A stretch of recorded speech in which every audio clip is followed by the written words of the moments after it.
Praise the Lord. Welcome dear children of God. கர்த்தருடைய கிருபைனால நீங்கள் எல்லோரும் சந்தோஷமாக இருப்பீங்க நான் விசுவாசிக்கிறேன். கொஞ்ச நாளாக கண்டினியூஸாக வீடியோ போட முடியாமல் இருந்தது. இனிமேல் ஓரளவுக்கு ரெகுலராக வீடியோ வரும். இன்னொரு விஷயம் என்ன அப்படின்னா, நான் சும்மா வீடியோ போடணும் அப்படிங்கிறதுக்காக நான் ஏதாச்சும் பேசி போடுறது எனக்கு அவ்வளோவா மனசில் ஒரு சாட்டிஸ்ஃபேக்ஷன் கொடுக்க மாட்டுது. நான் இந்த சேனல் ஆரம்பித்தது நான் காசு சம்பாதிக்கணுன்ற எண்ணத்துலையோ இல்லை பலரை போய் ரீச் ஆகணுமோ இல்லை. இது மெயினாக சுவிசேஷம் அறிவிக்கிறதுக்காக தான் இந்த சேனல் உருவாக்கப்பட்டிருக்கு. ஸோ இது மூலயமா உங்களோட வாழ்க்கையில் ஏதாவது ஒரு மாற்றம் உண்டாச்சுன்னா, ஒருத்தவங்க தொடப்பட்டால் கூட அது நான் ஆண்டவரோட ஊழியத்தை நான் செஞ்சதான் நினச்சி நான் சந்தோஷப்பட்டுக்கிறேன். கொஞ்சம் சிஸ்டர்ஸ் எனக்கு கமெண்ட்லேயும் என்னோட மெயில்லையும் எனக்கு பேசியிருந்தீங்க, ரொம்ப சந்தோஷமாக இருந்துச்சு. ஸோ முடிஞ்ச அளவுக்கு ஆண்டவரோட கிருபையினால் ஆண்டவர் என்னை சுவிசேஷம் அறிவிக்க சொல்லும்போது நான் நிச்சயமாக அதை செய்யணும். நானும் சில நேரத்தில் சோர்ந்து போயிடுறேன். ஸோ எனக்காகவும் நீங்கள் ப்ரேயர் பண்ணிக்கோங்க. ஓகே, இன்றைக்கி என்ன வீடியோ அப்படின்னா, பிகமிங் அ காட்லி விமன் பற்றி பார்த்துட்ருக்கோம். ஸோ இது ப்ரீமரிட்டல் டிப்பாகவும் எடுத்துக்கலாம், இல்லை மேரேஜ் ஆனவங்களும் நம்ம எப்படி ஆண்டவருக்குள்ள இன்னும் நம்மளை மாற்றிக்கிறது, ஏன்னா பூரண புருஷராகும்படி நம்ம அழைக்கப்பட்டிருக்கோம் சொல்லப்பட்டிருக்க மாதிரி நம்ம எப்படி ஆண்டவருக்குள்ளே இன்னும் வளர்றது, பர்ஃபெக்ட் ஆகிறதுங்கிறத பற்றி பார்ப்போம். என்னோடய லைஃப்பில் நடந்த ஒரு சில விஷயங்களையும் நான் ஷேர் பண்ணிக்கணும்னு நினைக்கிறேன். 1 பேதுரு 3வது அதிகாரம் வாசிக்கிறேன். 3வது வசனம். மயிரை பின்னி பொன் ஆபரணங்களை அணிந்து உயர்ந்த வஸ்திரங்களை உடுத்தி கொள்ளுதலாகிய புறம்பான அலங்கரிப்பு உங்களுக்கு அலங்கரிப்பாயிராமல் அழியாத அலங்கரிப்பாயிருக்கிற சாந்தமும் அமைதலும் உள்ள ஆவியாகிய இருதயத்தில் மறைந்திருக்கிற குணமே உங்களுக்கு அலங்காரமா இருக்க கடவுது.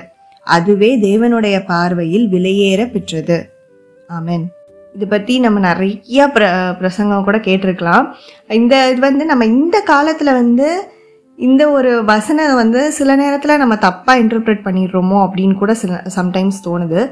நம்ம எப்போவுமே ஒரு நியூட்ரலாக இல்லாமல் ஒரு எக்ஸ்ட்ரீம் போயிடுறோம். ஒன்று நான் எதுவுமே பண்ணக்கூடாது அப்படின்னா, நான் நகை போடக்கூடாது, இது போடக்கூடாது, விச் மீன்ஸ் நான் அதை அகெயின்ஸ்டாக சொல்லலை. பட் நம்ம எதுலையுமே டு த எக்ஸ்ட்ரீமாக நம்ம பார்க்க ஆரம்பிச்சிடும். இல்லை அப்படின்னா, இல்லை இதெல்லாம் என்ன இருக்குது, எதுனாலும் பண்ணிக்கலாம், காட் நம்மளுக்கு ஃப்ரீடம் கொடுத்துருக்காருன்னு சொல்லி இந்த எக்ஸ்ட்ரீமுக்கும் போயிடுறோம் சம்டைம்ஸ்.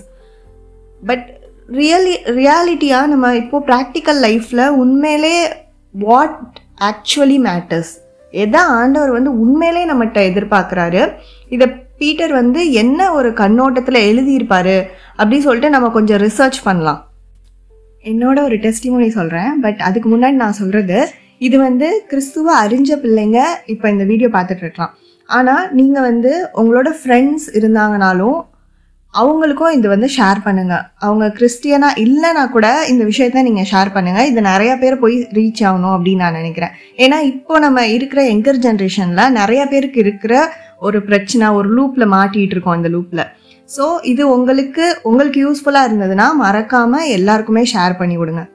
இன்னைக்கு அதில் ஃபர்ஸ்ட் வெளியரங்கமான அலங்கரிப்பு, அதை பற்றி தான் நம்ம இப்போ பார்க்க போகிறோம். இது ரொம்ப கான்ட்ரவர்ஷியலான ஒரு டாபிக், வெளியரங்கமான அலங்கரிப்புன்னு சொல்லி. இதை நான் ரொம்ப இன்டீரியராக போய் இப்படி தான் இருக்கணும், இப்படி இருக்கக்கூடாது அப்படின்னு சொல்லிட்டு நான் சொல்கிறதுக்காகவே வரல. நான் என்னோட டெஸ்டிமோனியில் நான் கற்றுக்கிட்ட விஷயம், ஆண்டவர் எனக்கு சொல்லிக் கொடுத்த ஒரு விஷயத்த மட்டும்தான் நான் இப்போ சொல்ல போகிறேன் ஃபர்ஸ்ட்டு. சரி, ஓகே. என்னோட டெஸ்டிமோனி என்ன அப்படின்னா, எல்லாருமே இப்போ ரீசெண்டாக ஸ்கின் கேர், ஹேர் கேர், இந்த மாதிரி மேக்கப் வீடியோஸ் இதெல்லாம் ரொம்ப ஜாஸ்தியாக வர ஆரம்பிச்சிருக்கு. நம்ம ஃபஸ்ட்லேருந்தே இருக்குது. இது பிஃபோர் கிரைஸ்ட்லேருந்தே இந்த காரியங்கள் எல்லாம் இருந்துட்டு தான் இருக்குது. ஆனால் இப்போ அது ரொம்ப நார்மலான ஒரு விஷயமா மாறிடுச்சு. எக்ஸாம்பிள் என்ன சொல்லணும்னா, நம்ம இப்போ ஹேர் ஸ்ட்ரைட்டனிங் பண்ணுறது பிஃபோர் 90s முன்னாடி 80s முன்னாடி பார்த்தா ரொம்ப அந்த பர்டிகுலராக சம்டைம்ஸ் அந்த சினி இண்டஸ்ட்ரியில் இருக்கிறவங்க தான் மேக்ஸிமம் பண்ணுவாங்க. அதை விட்டு வெளியே பார்த்தோம் அப்படின்னா ஏதாச்சும் ஐடி கம்பெனியில் ஒர்க் பண்ணுறவங்க, மல்டிநேஷ்னல் கம்பெனிஸில் ஒர்க் பண்ணுறவங்க இந்த மாதிரி பண்ணி அங்கங்கே பார்த்துருக்கோம். பட் இப்போ அது ரொம்ப நார்மல் ஆயிடுச்சு இல்லையா? ஸோ அந்த மாதிரி தான் ஸ்கின் கேர், ஹேர் கேர் எல்லாமே இப்போ எல்லாருமே பண்ணுற ஒரு ரொம்ப நார்மலான ஒரு விஷயம் ஆயிடுச்சு. அது தப்புன்னு சொல்ல வரல. என்னோட டெஸ்டிமோனி என்னன்றதை ஃபஸ்ட்டு பார்ப்போம். நான் டீனேஜில் எல்லாருக்குமே இந்த ஆக்னே ப்ராப்ளம், பிம்பிள்ஸ் வர பிரச்சனைலாம் இருக்கும்ல.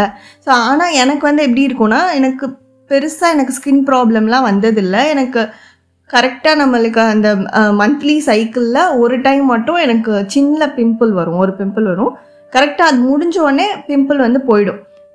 இது வந்து மந்த்லி நடக்கும். பட் பெருசாக அது வந்து ஸ்கார் வராது, அந்த மாதிரி எதுவுமே இருக்காது. பட் அப்படி இருந்தப்போ 2020 கொரோனா டைமில் தான் நிறைய யூடியூப் சேனல் வந்தது. இந்த மாதிரி ஸ்கின் கேர் எல்லாம் பிரபலமாக ஆரம்பிச்சதுல.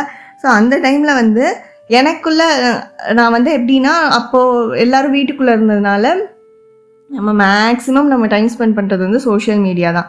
ஸோ அப்போ வந்து சரி நம்ம ஸ்கின் கேர் பண்ணலாம், இப்போது நம்ம வீட்டில் இருக்கோம்னு சொல்லிட்டு நல்லா இருந்த ஸ்கின்னை வந்து நான் என்ன ஸ்டார்ட் பண்ணேன்னா, ஆலோவேரா ஜெல், ஹோம்மேட் ரெமெடிஸ் அந்த மாதிரிலாம் பார்த்து சும்மா ஃபேஸ் ரொம்ப டல்லாக இருக்க மாதிரி இருக்குன்னு சொல்லிட்டு நானாக நினச்சிட்டு ஆலோவேரா ஜெல் வந்து ட்ரை பண்ணேன். ஆக்சுவலி அது வந்து என்னோடய ஸ்கின்னுக்கு ஒத்து வரல போல், அது எனக்கு தெரியாது. பட் நான் யூஸ் பண்ணி ஒரு 1 வீக்கில் எனக்கு சீக்ஸ்லலாம் நிறைய பிம்பிள் வர ஆரம்பிச்சிருச்சு.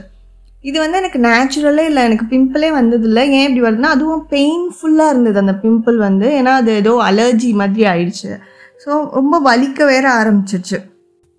லேட்டர் நான் வந்து எனக்கு பிம்பிள் வந்தால் என்ன ரியாக்ட் பண்ணும் எதுவுமே தெரில. அப்போது அப்படியே விட்டுருந்தா அது 3 or 4 டேஸில் க்யூர் ஆகிடும் அப்படிங்கிறது கூட எனக்கு தெரியல. நான் அப்போது வந்து வேகமாக போயிட்டு அதுக்கு யூடியூப்பில் வீடியோ பார்த்து அதுக்கு என்ன பண்ணணும்னு சொல்லிட்டு நிறைய விஷயம் பண்ணேன். சேம் வே ஒரு 1 வீக்கில் வந்து அந்த பிம்பிள் போயிடுச்சு.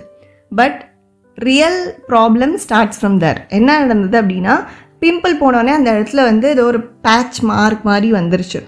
ஸோ அது வரைக்கும் எனக்கு ஒன்றுமே தோணாத எனக்கு வந்து அதுக்கப்புறம் இந்த வீடியோஸ் ரெக்கமெண்டேஷனில் வர வர நான் நிறைய வீடியோஸ் பார்க்க ஆரம்பித்தேன். இந்த ஸ்கார் போகிறதுக்கு என்ன பண்ணுறது, இந்த மாதிரி பிம்பிள் மார்க்ஸ்லாம் போகிறதுக்கு என்ன பண்ணுறதுன்னு சொல்லி நான் நிறைய வீடியோ பார்த்து என்ன பண்ண ஆரம்பிச்சிட்டேன்னா, அந்த டைமில் ஒவ்வொன்றா ஆர்டர் போட ஆரம்பிச்சிட்டேன். சீரம் யூஸ் பண்ணேன், மாய்ஸ்சரைசர். நான் அதுக்கு முன்னாடி மாய்ஸ்சரைசர் யூஸ் பண்ணதில்லை.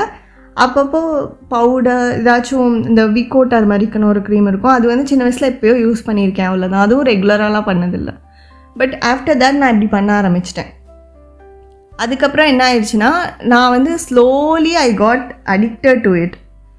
அது வந்து எனக்கே தெரியல எந்த அளவுக்கு அடிக்ஷன் ஆயிடுச்சுன்னா, கொரோனா டைமில் மேக்ஸிமம் லாஜிஸ்டிக்ஸ் எல்லாமே நிப்பாட்டி வச்சுருந்தாங்க. ரொம்ப தேவையான விஷயம் மட்டும்தான் வந்து டெலிவரி பண்ணோம், அதுலேயே நிறையா பேருக்கு ஸ்ப்ரெட் ஆகுதுன்னெலாம் சொல்லியிருந்தாங்களே. அந்த டைமில் கூட நான் இந்த வீடியோ பார்த்து அச்சோ இது உடனே வாங்கணும்னு சொல்லிட்டு அந்த கொரோனா பயமே இல்லாமல் ஆர்டர் போட்டெல்லாம் வாங்கியிருக்கேன். நான் நிறையா அமௌண்ட் ஸ்பெண்ட் பண்ணியிருக்கேன், நிறையா மணி ஸ்பெண்ட் பண்ணியிருக்கேன்.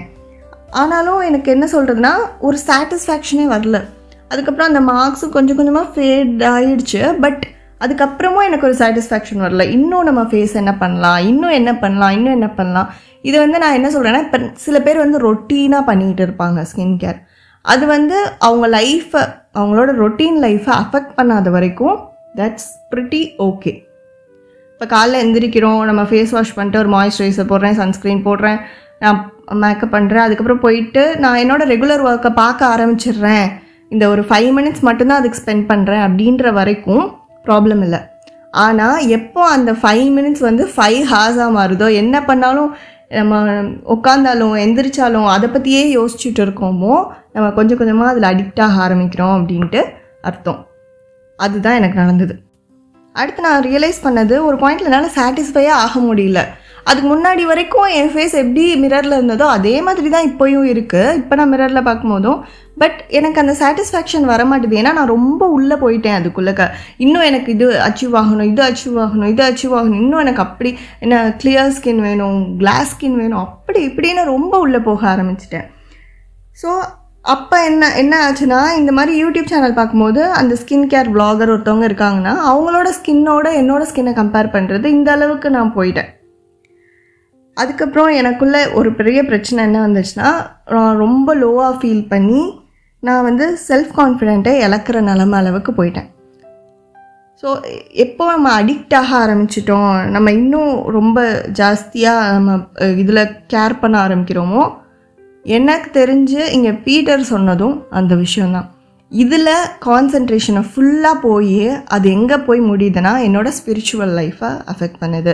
நான் ப்ரேயர் பண்ணுறேன்னா, அதில் நான் கான்சன்ட்ரேட் பண்ணுறேன்னா, நான் வந்து கடவுளுக்கு பயந்து வாழ்கிறேனான்றதை தாண்டி நான் இதை வந்து அடிக்ட் ஆக ஆரம்பிக்கிறேன். அப்படிங்கிறப்போ தான் இந்த வசனம் கண்டிப்பாக என் லைஃப்பில் ஸ்ட்ரைக் ஆகுது. வெளியான அலங்கரிப்பில் நான் அதிகமாக கான்சென்ட்ரேட் பண்ணும்போது, என்னோடய ஆவிக்குரிய என்னோட இன்னர் மேனை வந்து நான் பார்க்குறத விட என்னோடய வெளியரங்கமான அலங்கரிப்பில் நான் ஓவராக கான்சன்ட்ரேட் பண்ண எனக்கு மானசீகமாகவும் எல்லாமே நெகட்டிவாக தான் நடக்குதே தவிர எதுவுமே பாசிட்டிவ் இல்லை. என்னோடய போர்ட்ரேயலே மாறிடுச்சு. நான் என்னை வந்து கான்ஃபிடெண்ட்டாக போர்ட்ரே பண்ண முடியாத மாதிரி நான் பின்ன தள்ளப்படுறேன். அதுக்கப்புறம் after some time I realised it. நான் அதுலேருந்து வெளியே வந்தேன். நான் எவ்வளோ அமௌண்ட் அதுக்காக வந்து வேஸ்ட் பண்ணியிருக்கேன்றதை வந்து நான் புரிஞ்சுக்கிட்டேன். எதுக்காக நான் வந்து காட் வந்து நம்மளுக்கு சொல்லியிருக்காரு, we are fearfully and wonderfully made. ஆண்டவர் வந்து நம்மளை கருவில் இருந்து பார்த்து நம்மளுடைய எலும்புகள் உருவாகிறதுக்கு முன்னமே அவரோட புஸ்தகத்தில் எல்லாம் எழுதி வைக்கப்பட்டிருக்குன்னு போட்டிருக்கு. ஸோ ஆண்டவர் வந்து நம்மளை வந்து ரொம்ப பார்த்து அழகாக நம்மளை உருவாக்கி இருக்கிறாரு. அதை வந்து இந்த மாதிரி உலக பிரகாரமாக வேற ஒரு விஷயத்தோடு நம்ம கம்பேர் பண்ணி நம்மளே வந்து டீக்ரேட் பண்ணிக்கிற அளவுக்கு அடிக்ட் ஆகிடக்கூடாது. நம்ம அலங்கரிப்பு தான் முக்கியம், இப்படி இருந்தால் தான் அழகு அப்படி கிடையாது. ஸோ இதில் சில விஷயம் நான் கற்றுக்கிட்டது, இப்போ என்னோட டெஸ்டிமோனி சொன்னாலே அடுத்து நான் கொஞ்சம் கொஞ்சமாக மாறிட்டு ரொம்ப பேசிக்காக என்னால் சுத்தமாக எனக்கு ரொம்ப பிரச்சனை வருது, ஸ்கின் ப்ராப்ளம் வருது அப்படின்னா மட்டும்தான் நான் வந்து யூஸ் பண்ணணும். இப்போ நீங்கள் அப்படின்னா ஸ்கின் கேரை யூஸ் பண்ணுறது இல்லையா, நீங்கள் ஃபுல்லாக வெளியே வந்துட்டிங்களா அப்படின்னு கேட்டால் எனக்கு வந்து இப்போ நான் ரொம்ப ட்ரை வெதரில் இருக்கேன், எனக்கு அரிக்கிற மாதிரி தோல்லாம் அரிக்கிற அளவுக்கு ஆயிடுச்சுன்னா நான் மாய்ஸ்சரைசர் போட்டுக்கிறேன். நான் இப்போ எதுவுமே யூஸ் பண்ணுறது இல்லை அப்படி சொல்ல மாட்டேன். பட் நான் வந்து அதுக்கு அடிக்ஷன்லேருந்து வெளியே வந்துட்டேன். நான் வந்து முந்தி எப்படி இருந்தேன்னா 24 hours அதை பற்றியே யோசிச்சுட்டு இருந்து அடுத்து என்ன வாங்கலாம், இப்போ இந்த சீரம் காலி ஆச்சுன்னா அடுத்து என்ன சீரம் வாங்கலாம், அடுத்து எனக்கு என்ன ப்ராப்ளம் இருக்குது, அதுக்கு ஸ்பெசிஃபிக்காக என்ன பண்ணுறதுன்னா I did a lot of research on it. நான் நிறைய ரீசர்ச் பண்ணியிருக்கேன். எந்த ஸ்கின் ப்ராப்ளமுக்கு என்ன சீரம் யூஸ் பண்ணணும், எந்த ஸ்கின்னுக்கு என்ன மாய்ஸ்சரைசர் யூஸ் பண்ணணும், சன்ஸ்க்ரீன்லேருந்து எல்லாமே அப்படி தான். பட் அதுக்கப்புறம் நான் இப்போது ரியலைஸ் பண்ணியிருக்கிறேன், நான் கொஞ்சம் ரிசர்ச் பண்ணி கண்டுபிடிச்சிருக்கேன் ஒரு சில விஷயத்த அவங்ககிட்ட சொல்லணும்னு நினைக்கிறேன். ப்ளஸ் இன்னொன்று ஒரு விஷயம் வந்து மேக்கப் பற்றி ஏன் நீங்கள் பேசலை அப்படி கேட்டிங்கன்னா, நான் பெருசாக மேக்கப் பண்ணதில்லை, அதை வச்சு எனக்கு எந்த ஒரு எக்ஸ்பீரியன்ஸும் இல்லை, நான் மேக்கப் பண்ணதில்லை. ஸோ அதில் எனக்கு தெரியல. எனக்கு தெரிஞ்ச வரைக்கும் மேக்கப்பாக இருந்தாலும் ஸ்கின் கேராக இருந்தாலும் ஹேர் கேராக இருந்தாலும் எதுவாக இருந்தாலும் நம்மளோட ஸ்பிரிச்சுவல் லைஃப்பையோ நம்மளோட டே டு டே ரொட்டீனையோ அது வந்து ரீப்ளேஸ் பண்ணாமல் இருக்கிற வரைக்கும் it's okay, it's safe to have.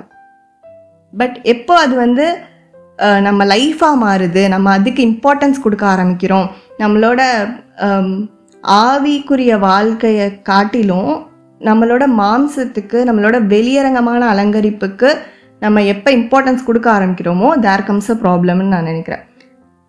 இப்போ டார்க் சைட்ஸ் நான் வந்து இதை பண்ணதுலேருந்து நான் கண்டுபிடிச்ச, நான் நிறையா ரீசர்ச் பண்ணேன்னு சொன்னேன் இல்லையா, அது வந்து நான் இதுக்கு முன்னாடி நான் அடிக்ஷனாக இருந்தப்போ எனக்கு வந்து என்னென்னலாம் தேவையோ அது மட்டும் தான் எடுத்துகிட்டு இருந்தேன். ஸோ இப்போ அதுக்கு ஒரு நெகட்டிவ் சைடும் இருக்குது.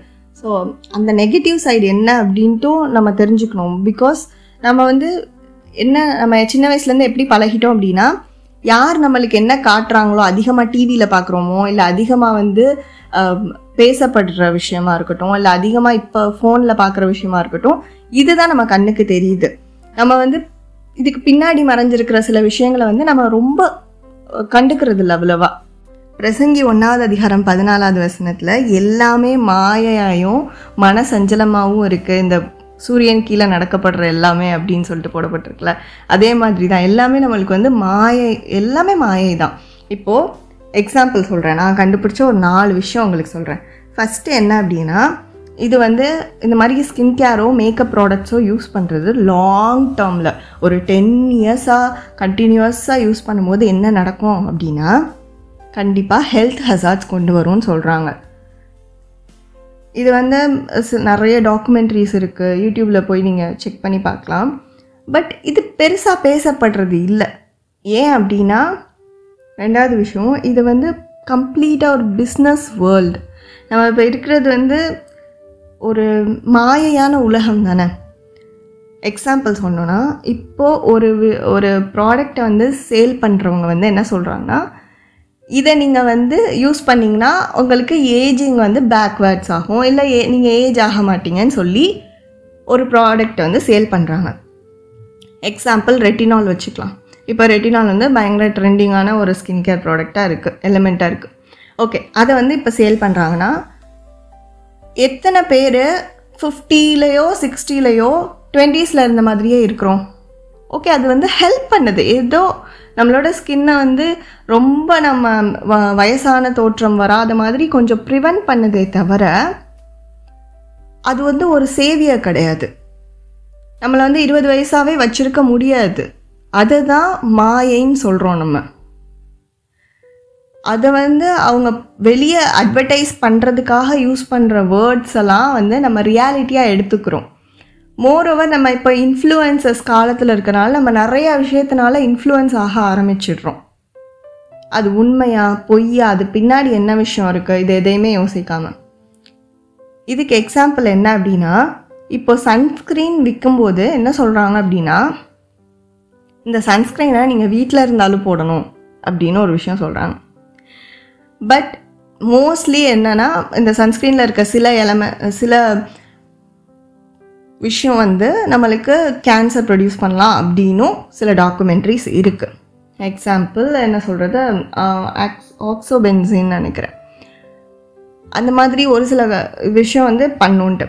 பட் இப்போ வந்து என்ன சொல்கிறாங்க, அது இல்லாத ப்ராடக்ட்ஸாக நாங்கள் சேல் பண்ணுறோம். Like paraben free, silicone free, perfume free, இந்த மாதிரி ப்ராடக்ட்ஸ் நாங்கள் சேல் பண்ணுறோம் சொல்கிறோம். ஓகே, இப்போ இந்த பேரபன்னு, தலேட்ஸு, சிலிகான்ஸ் இதனால வர்ற பிரச்சனையெல்லாம் இப்போ கண்டுபிடிச்சிருக்காங்க. கண்டுபிடிச்சனால அது எல்லாத்தையும் விலக்கி வைக்கிறோன்னு சொல்கிறாங்க. பட் இப்போ அதெல்லாமே இல்லாமல் இப்போ யூஸ் பண்ணுறாங்களா, அந்த ப்ராடக்ட்ஸில் என்னென்ன பிரச்சனை வரும்ன்றது இன்னும் ஒரு 10 or 20 இயர்ஸ்க்கு அப்புறம் தான் தெரியும். ஸோ இதில் வந்து ட்ரையல் அண்ட் எரர் அந்த மாதிரி தான் இருக்குது. இப்போ வீட்டுக்குள்ளே இருக்கும்போதே சன்ஸ்க்ரீன் போடணும் அப்படின்னு சொல்கிறது வந்து நம்மளுக்கு வந்து ஒரு பேசிக்காக காமனாக நம்ம சென்ஸ் பண்ணும்போது நம்மளுக்கு என்ன தோணும்னா, வீட்டுக்குள்ளே இருக்கும்போது எதுக்கு சன்ஸ்க்ரீனை, நம்ம சன்னில் போனோம் தானே நம்மளை வந்து கவர் பண்ணணும், ஸோ சன்ஸ்க்ரீன் போடணும் அப்படின்னு நம்மளுக்கு வந்து தோணும். பட் இந்த மார்க்கெட்டிங் ஸ்ட்ராட்டஜியும் இந்த பிஸ்னஸும் அதை எப்படி மாற்றிட்டாங்கன்னா, அவங்க சொல்கிறத நம்ம நம்புகிற மாதிரியே மாற்றிட்டாங்க. விச் மீன்ஸ் நம்மளுக்கே தெரியாத ஒரு மாயையான உலகத்துக்குள்ளே போகிற மாதிரி. இதில் வந்து நிறையா யங்ஸ்டர்ஸ் வந்து இப்போ இது வந்து ரொம்ப நார்மல், இதுதான் கரெக்டு, லைக் வாட் எவர் இன்ஃப்ளூயன்ஸே அதுதான் கரெக்டு அப்படின்னு சொல்லிடுறோம். நம்ம இந்த பைபிளை வந்து கொஞ்சம் ஒதுக்கி வச்சுட்டு, பைபிளோட வசனங்கள் எல்லாம் ஒதுக்கி வச்சுட்டு நம்ம என்ன பார்க்குறோமோ அதான் ரியாலிட்டின்னு நம்புகிறோம். இது ஒரு விஷயம். எல்லாத்துக்கு பின்னாடி பிஸ்னஸ் இருக்குது. மெயினாக ஃபஸ்ட்டு நம்மளுக்கு உங்களுக்கு தெரியும்னு நினைக்கிறேன், ஃபேஸ்புக் இந்த மாதிரி ஒரு சோஷியல் மீடியா வலைத்தளம் ஆரம்பித்ததே வந்து ஒரு பிஸ்னஸ் மோட்டிவில் தான். விச் மீன்ஸ் அவங்களோட பிஸ்னஸை டெவலப் பண்ணுறதுக்கு அவங்க நிறையா ஒரு மார்க்கெட்டிங் சோர்ஸாக இதை பயன்படுத்திக்குவாங்க, அட்வர்டைஸ்மெண்ட் பண்ணுவாங்கன்றதுக்காக தான். ஸோ இப்போ பேசிக்காக இந்த யூடியூப்பில் வர பெய்ட் ப்ரொமோஷன்லேருந்து எல்லாமே வந்து அட்வர்டைஸ்மெண்ட், அந்த மார்க்கெட்டிங் ஸ்ட்ராட்டஜி அப்படிங்கிறத வந்து நம்ம கொஞ்சம் புரிஞ்சுக்கிட்டால் இந்த மாதிரி நிறையா பிரச்சனையிலேருந்து நம்ம கொஞ்சம் விலகிக்கலாம். இதில் இன்னொரு விஷயம் சொல்லுவாங்க, இன்வெஸ்ட் ஆன் ஸ்கின் கேர், அவங்க ஸ்கின் கேருக்கு கொஞ்சம் இன்வெஸ்ட் பண்ணுங்க அப்படின்னு சொல்லிட்டு. பட் டு பி ஃப்ரேங்க், இன்வெஸ்ட்மெண்ட்டுங்கிறது வந்து என்னது? நம்ம இப்போ ஒரு விஷயத்தில் இன்வெஸ்ட் பண்ணுறோன்னா நம்மளுக்கு அதுக்கு ரிட்டர்ன் வேணும், அப்படி தானே எக்ஸ்பெக்ட் பண்ணுவோம். ஆனால் இவங்க ஸ்கின் கேரில் இன்வெஸ்ட் பண்ணுங்க அப்படின்னு சொல்கிறது வந்து ரிட்டனாக பாசிட்டிவ் எஃபெக்ட்ஸ் வருதா இல்லை நெகட்டிவ் எஃபெக்ட்ஸ் வருதா, இல்லை பாசிட்டிவ் எஃபெக்ட்ஸ் தான் வரும்னா எப்படி நம்ம அதை கண்கூடாக பார்க்குறது? இப்போது எனக்கு ஒரு ஸ்கார் இருக்குது, அந்த ஸ்கார் வந்து அந்த ப்ராடக்ட் யூஸ் பண்ணி எனக்கு கொஞ்சம் நாளில் மறைஞ்சிருது அப்படின்னா அதனால மற்ற எந்த எஃபெக்ட், இப்போ அன்சீன் எஃபெக்ட்ஸ் இருக்கும்ல, என்னோடய ஸ்கின்க்கு ஹெல்த்துக்கோ ஏதாவது பிரச்சனை வந்துட்டுனா அதை எப்படி நான் அனலைஸ் பண்ணுறது? ஸோ இந்த மாதிரி நிறையா விஷயம் இருக்குது. இதில் வந்து அமௌண்ட் செலவழிக்கிறதுலேருந்து பிஸ்னஸ். ஸோ பேசிக்கலி இது வந்து ஒரு பிஸ்னஸ்ன்றதை புரிஞ்சுக்கிட்டு நம்மளுக்கு என்ன தேவையோ தேவையானது பண்ணிக்கலாம். இப்போ உண்மையிலே ஸ்கின் ப்ராப்ளம் இருக்குது, கண்டிப்பாக தேவை அப்படின்னா நம்ம கண்டிப்பாக அதுக்கு வந்து ஒரு டாக்டர், டெர்மட்டாலஜிஸ்ட் பார்த்துட்டு அதுக்கேற்றதை எடுத்துக்கலாம். பட் இது வந்து இப்போ கமர்ஷியல் ஆயிடுச்சு அப்படிங்கிறதையும் நம்ம வந்து அக்செப்ட் பண்ணிக்கணும். இன்னொரு முக்கியமான விஷயம், கடவுள் உங்களை எப்படி படிச்சிருக்காரோ உங்களை அப்படி நீங்கள் ஏற்றுக்கிற மனப்பான்மைக்கு வரணும். இதுதான் நான் கற்றுக்கிட்டது. நம்ம ஹேரில் இருந்து, நம்ம ஐஸில் இருந்து, நம்ம கலரில் இருந்து எல்லாமே ஆண்டவர் நம்மளை எப்படி படைச்சிருக்கிறாரோ அதை நம்ம அக்செப்ட் பண்ணிக்கிற மனநிலைக்கு வரணும். ஹேர் ஸ்மூத்தனிங், ஹேர் ஸ்மூத்தனிங் பண்ணோன்னா 1 இயருக்கு வரும். அதுக்கப்புறம் மறுபடியும் நம்ம காசு செலவு பண்ணி திரும்ப 1 இயருக்கு அப்புறம் பண்ணணும். So which means everything is temporary in this world. ரொம்ப ஆசையாக இருந்து ஒரு வாட்டி பண்ணிக்கிறேன்னா பண்ணிக்கலாம். பட் நம்ம வந்து ரியாலிட்டியை புரிஞ்சுக்கணும். இதனால் நான் வந்து ஏன்னா எனக்கு இது நடந்தது. நான் வந்து அதனால எனக்கு அந்த பிம்பிள் வந்ததுனால நான் ரொம்ப என்னோட இருந்த கான்ஃபிடென்ட்டும் இல்லாமல் போயிடுச்சு. நான் ஒரு மோசமான மைண்ட் செட்டுக்கு நான் போயிட்டேன். நான் நல்லா இல்லை, எனக்கு அந்த பிரச்சனை இந்த பிரச்சனைன்ற அளவுக்கு நான் போயிட்டேன். பட் நீங்கள் எப்படி இருக்கீங்களோ அப்படியே உங்களை ஏற்றுக்கோங்க. இப்போ எத்தனை விஷயங்களை பார்க்குறோம். நிறைய பேர் ஹேர் டிரான்ஸ்பிளான்டேஷன் பண்ணுறேன்னு சொல்லிட்டு அதனால நிறையா பேருக்கு பார்வையிலேருந்து போயினாங்க. இப்போ ரீசெண்டாக கூட ஒரு நியூஸ் வந்தது. அதுக்கப்புறம் சில பேர் வந்து இறந்தே கூட போயிருக்கிறாங்க. இதெல்லாம் ஏன்? நம்ம எப்படி இருக்கோமோ அப்படி நம்மளை அக்செப்ட் பண்ணிக்க முடியல. நம்ம ஆண்டவரோட பிள்ளைங்களாக இருக்கிறவங்களுக்கு இப்போ வரும். ஆண்டவரோட பிள்ளைங்களாக இருக்கிற நம்மளுக்கு இந்த மாம்சத்தை வச்சு ஆண்டவர் வந்து இந்த மாம்சத்துக்குள்ளே நம்ம இப்போ வந்து வாழ்ந்துட்டுருக்கோம்.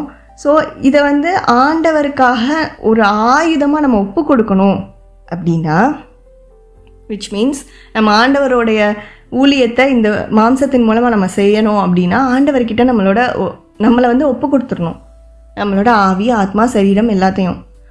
அப்போது நம்ம ஆண்டவர் என்ன சொல்கிறாரோ அதுக்கு தான் நம்ம கீழ்ப்படிஞ்சு அதுக்கு தான் நம்ம நடக்கிறதுக்கு தான் நம்ம வந்து பிரயாசப்படணும். அதுக்கு தான் நம்மளோட கான்சன்ட்ரேஷனை செலுத்தணுமே தவிர சும்மா இந்த வெளியரங்கமான அலங்கரிப்புக்கே நான் கான்சன்ட்ரேஷன் செலுத்தி இன்னர் மேனை கவனிக்காமல் விட்டுட்டேனா.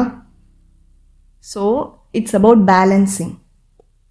So end of the day இதில் வந்து என்ன விஷயம் அப்படின்னா, ரெண்டையுமே பேலன்ஸ் பண்ண கற்றுக்கணும். வெளியரங்கமான அலங்கரிப்பையும் அமைதலுள்ள சாந்தமுள்ள ஆவியை பெறுறதுக்கும் ரெண்டத்தையுமே பேலன்ஸ் பண்ண நம்ம கற்றுக்கணும். மாம்சம் எவ்வளோ எவ்வளோ குறுகுதோ அவ்வளோக்கு அவ்வளோ நம்ம ஆவிக்குரிய வாழ்க்கையில் வளர்றோன்னு அர்த்தம். எக்ஸாம்பிள், நம்ம ஏன் ஃபாஸ்டிங் இருக்கிறோம்? ஃபாஸ்டிங் இருக்கும்போது நம்மளோட மாம்சத்தை தாழ்த்துறோம். அப்போது ஆண்டவரால் நம்மளோட இன்னர் மேனில் அதிகமாக கிரியை செய்ய முடிஞ்சு நம்மளால் இன்னும் அதிகமாக ஸ்பிரிச்சுவலாக க்ரோ ஆக முடியுது. ஸோ இது வந்து இப்போ ரீசன்ட் டைமில் ரொம்ப முக்கியமான ஒரு விஷயம்னு எனக்கு தோணுச்சு. ஸோ இதை நான் ஷேர் பண்ணுறேன். இதை நீங்கள் இப்போ ஆண்டவர் அறியாதவங்க இந்த வீடியோ பார்த்துட்ருக்கீங்க அப்படின்னாலும், நீங்கள் இந்த உலகத்தில் படைக்கப்பட்டதுக்கு ஒரு நோக்கம் இருக்குது.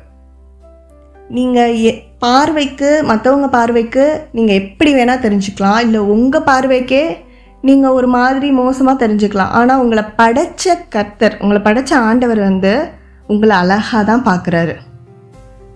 நீங்கள் இவ்வளோ செலவு பண்ணி தான் உங்களை அழகாக்கணும் அப்படின்னு எதுவுமே தேவையில்லை. அந்த கடவுளோட கண்களுக்கு முன்பாக நீங்கள் அழகாக இருக்கிறீங்க. உங்கள் தாயின் கருவில் நீங்கள் உருவாகிறதுக்கு முன்னமே உங்களை பேர் சொல்லி அறிஞ்சிருக்கிற ஒரு கர்த்தர் இருக்கிறாரு. ஸோ நீங்கள் அதிகமாக உங்களோட வெளியரங்கமான அலங்கரிப்பை குறித்து கவலைப்படாமல் உங்களோட மனசுக்குள்ளே ஆண்டவரை ஏற்றுக்கோங்க.